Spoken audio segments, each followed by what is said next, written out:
ওম নমো ভগবতে বাসুদেবায়। জয় শ্রীকৃষ্ণ। রাধে রাধে। বন্ধুরা, পালিত হচ্ছে একাদশী। বছরের 24টি একাদশীর মধ্যে একটা শ্রেষ্ঠ অন্যতম ব্রত হচ্ছে এই একাদশী, যা নির্জলা সহকারে পালন করা হয়। এই দিন সর্বদাই ভগবান শ্রীহরিকে স্মরণ করে একাদশীর ব্রতটি পালন করুন। অনেকেই এই একাদশীকে বছরের সর্বশ্রেষ্ঠ একাদশী হিসাবে গণ্য করে থাকে, কারণ শাস্ত্র মতে এই একাদশী পালন করলে 7 জন্মের পাপ থেকে মুক্তি পাওয়া যায়।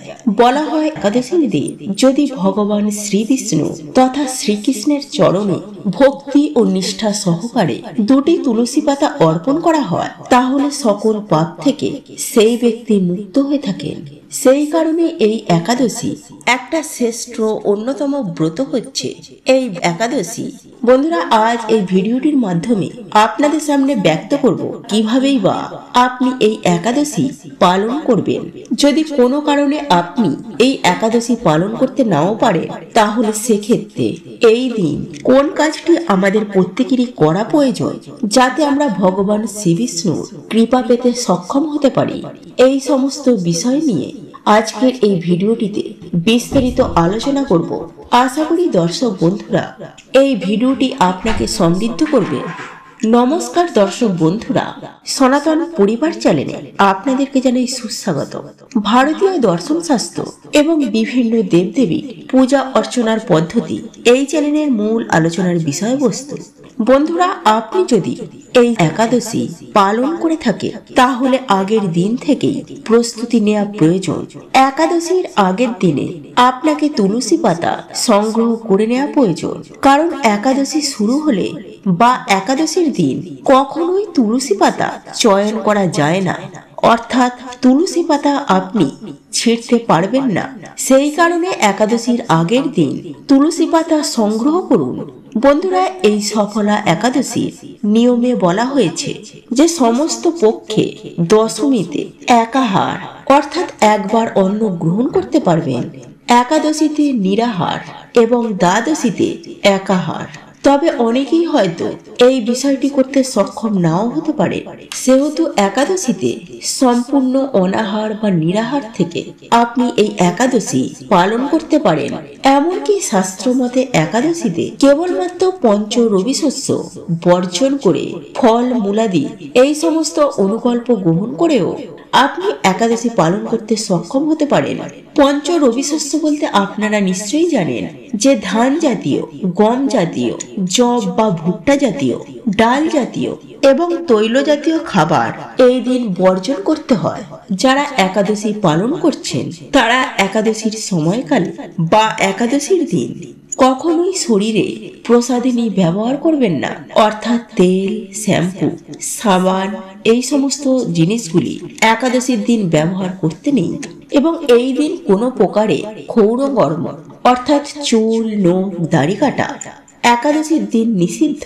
বন্ধুরা, যারা একাদশী পালন করবেন, তারা একাদশীর দিন অর্থাৎ ভোরে ব্রহ্ম মুহূর্তে ঘুম থেকে উঠে সবার প্রথমে স্নান করে উপবাসের ব্রতের সংকল্প নিন। তারপর শ্রী বিষ্ণু পূজা শুরু করুন। এই দিনের পুজো 16 10 এবং পঞ্চপ্রচার পদ্ধতিতে পূজা করা যায়। পূজায় ভগবান শ্রী বিষ্ণুর উদ্দেশ্যে ধূপ, প্রদীপ, চন্দন, ফুল, ফল, নৈবেদ্য ইত্যাদি অর্পণ করুন। আর কিছু অর্পণ করুন বা নাই করুন, তুলসী পাতা নিবেদন করতে একদমই ভুলবেন না, কারণ এই একাদশীর প্রধান অঙ্গই হলো এই তুলসী পাতা। বলা হয়, যে কোনো ব্যক্তি এই একাদশীর দিন একাদশীর ব্রত পালন করতে যদি নাও পারেন, কেবলমাত্র সাত্ত্বিক আহার গ্রহণ করে ভগবান শ্রী বিষ্ণুর উদ্দেশ্যে যদি 2টি তুলসী পাতা নিবেদন করতে পারেন এবং একাদশীর ব্রত কথাটি শ্রবণ করতে পারেন, তাহলে এই একাদশীর ব্রতে পূর্ণ ফল অনেকাংশেই লাভ করা যায়।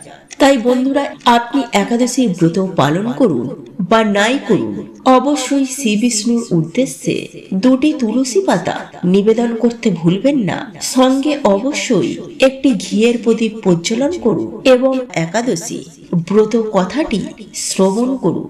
বন্ধুরা, বলা হয় এই দিন তুলসী দেবীর উদ্দেশ্যে যদি একটি লাল বস্ত্র বা লাল চেলি নিবেদন করতে পারেন তাহলে গৃহের শ্রীবৃদ্ধি হয়। তুলসী গাছের সামনে এই দিন ভগবান শ্রীবিষ্ণুর নাম স্মরণ করে নিজের মনের প্রার্থনা ব্যক্ত করার পর একটি হলুদ সুতো গিট বেঁধে যদি তুলসী গাছে বেঁধে দিতে পারে তাহলে ব্যক্তির সমস্ত মনস্কামনা পূরণ হয়।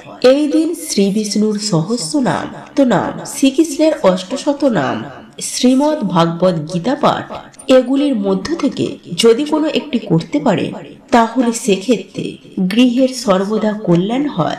এই দিন একটিবারের জন্য হলেও নারায়ণের প্রণাম মন্ত্রটি মুখে উচ্চারণ করতে হয়।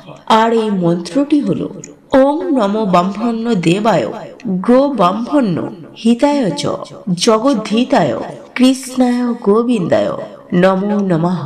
পাপহং পাপ কর্মহং পাপ আত্মা পাপ সম্ভবম ত্রাহি মাং কুণ্ডলিকাক্ষং সর্ব পাপ হর হরি। যদি মন্ত্রটি উচ্চারণ করতে অসুবিধা হয় তাহলে আপনি এটি শ্রবণও করতে পারেন। তবে শ্রী বিষ্ণুর উদ্দেশ্যে এই ছোট্ট মন্ত্রটি এই দিন 108 বার পারলে অবশ্যই উচ্চারণ করুন। আর এই মন্ত্রটি হলো ওম নমো ভগবতে বাসুদেবায়।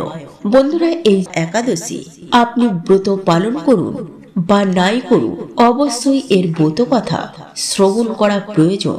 বন্ধুরা, ধৈর্য ধরে এই পূর্ণ পবিত্র দিনে একাদশীর ব্রত মাহাত্ম্য কথা শ্রবণ করি সবাই একসঙ্গে। বলা হয়েছে শ্রবণেও অনেকাংশে ব্রতের পূর্ণ ফল লাভ করা যায়, শ্রবণেও মঙ্গল সাধিত হয়। তাতে যদি আপনি কোনো কারণবশত ব্রত নাও করতে পারেন তাহলেও আপনি একাদশীর দিনে যে একাদশী থাকুক না কেন সেই একাদশীর ব্রত কথা অবশ্যই শ্রবণ করবে। এতেও মঙ্গল সাধিত হয়, ভগবানের কৃপা লাভ করা যায়, ব্রতের পুণ্য ফল অনেকাংশেই আপনি প্রাপ্ত করতে পারবেন। এই একাদশীর মাহাত্ম্য ব্রহ্ম পুরাণে যুধিষ্ঠির ও শ্রীকৃষ্ণের গল্পে বর্ণিত রয়েছে। যুধিষ্ঠির বললেন, হে কৃষ্ণ, কৃষ্ণপক্ষের এই একাদশীর নাম কি, মাহাত্ম্যই বা কি, এবং এই একাদশীর পূজ্য দেবতাকে, সেই বিষয়ে আমার কৌতূহল আপনি নিবারণ করুন দয়া করে।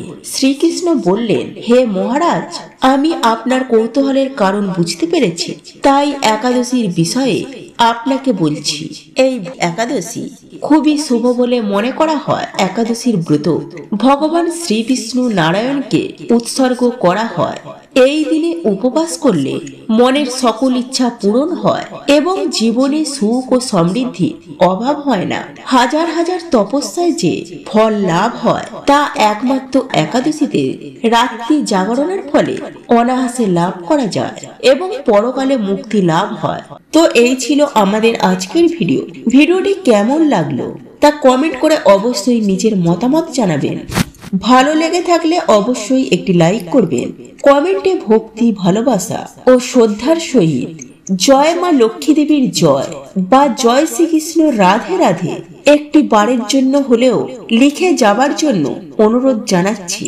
আর আপনি যদি আমাদের চ্যানেলে নতুন দর্শক হয়ে থাকে তো বিশেষভাবে অনুরোধ করব চ্যানেলটি অবশ্যই সাবস্ক্রাইব করে পাশে থাকা নোটিফিকেশন বেল আইকনটি অন করে রাখবেন। তাহলে সকলে সুস্থ থাকুন, ভালো থাকুন, পরম করুণাময় ঈশ্বরের অশেষ কৃপায়। তো আবারও কথা হবে আপনাদের সাথে নতুন কোনো ভিডিওর বিষয় নিয়ে।